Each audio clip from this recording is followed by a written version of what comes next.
សម្រាប់ខ្ញុំនៅសាលានេះគឺល្អជំរាបសួរខ្ញុំឈ្មោះតតុមីលាជាអាណាព្យាបាលបងអូនមនីខេតយាថ្ងៃនេះអូនអាយុ3ខួប4ខែហើយគាត់មករៀននៅសាលា Future Kids នេះបានរយៈពេល1ខែជាងហើយបងតែតងបន្ទាប់ពីគាត់បានរៀននៅនេះបានរយៈពេល1ខែជាងហ្នឹងអ្វីដែលថាខ្ញុំឃើញគាត់រៀងខ្លាចជាងមុនគឺតកតងជាមួយនឹងការកំណត់ពេលវេលាគាត់ចេះបែងចែកខ្លួនឯងថាព្រឹកឡើងគាត់ត្រូវងើបទៅរៀនត្រូវធ្វើ homework ត្រូវញ៉ាំអីគឺគាត់មានពេលវេលាសម្រាប់ខ្លួនឯងហើយថាឃើញហើយសប្បាយចិត្តហ្នឹងឃើញថាគាត់ក្លាហានជាងមុនហើយគាត់របៀបថាចេញមកគឺគាត់បែបមនុស្សធំមកពេលចូលចំណោមគេអញ្ចឹងគឺគាត់អត់ខ្លាចគេទេចាហើយតកតងជាមួយនឹងការសរសេរការអានអីគឺគាត់ចេះបែបច្រើនជាងមុននិយាយទៅគាត់ចេះចូលកន្ទប់ទឹកខ្លួនឯងហើយនិយាយទៅគឺគាត់ដឹងពេលវេលាខ្លួនឯងគាត់អត់ចាំបាច់ត្រូវយើងជួយច្រើនដូចពីមុនគាត់មិនមែនកូនក្មេងដែលយើងតែមើលគាត់នៅផ្ទះអញ្ចឹងណាបងចាបងគាត់មានឯករាជ្យខ្លួនឯងច្រើនជាងមុន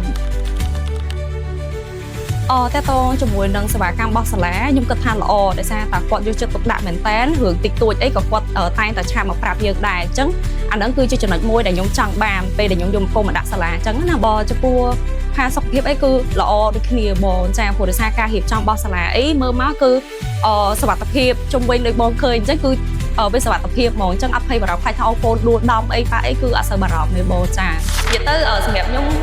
នៅសាលានេះគឺល្អយកកូនមកដាក់នៅនេះគឺកក់ក្ដៅជាងមុនបងចាអញ្ចឹងជាចុងក្រោយសម្រាប់បងអាណាព្យាបាលដែលកម្រងថានឹងយកអូនមកដាក់សាលារៀនចាប់ពីអាយុ1ឆ្នាំដល់6ឆ្នាំគឺបងអាចយកអូនមកដាក់នៅសាលានេះបានដោយសារតែកូនរបស់ខ្ញុំផ្ទាល់ក៏ខ្ញុំចាប់ផ្ដើមពីការសាកល្បងយកមកដាក់ដែរប៉ុន្តែនៅពេលដែលដាក់រួចហើយគឺឃើញថាគាត់រៀងប្លែកច្រើនអញ្ចឹងឥឡូវហ្នឹងគឺខ្ញុំបន្តដាក់ឲ្យគាត់រៀនដល់ចប់បន្តិចហ្នឹងតែម្ដងហើយសម្រាប់បច្ចុប្បន្ននេះគឺសាលាកំពុងតែមានការ free រៀនមួយខែដោយអត់គិតថ្លៃទេអញ្ចឹងសម្រាប់បងដែលថា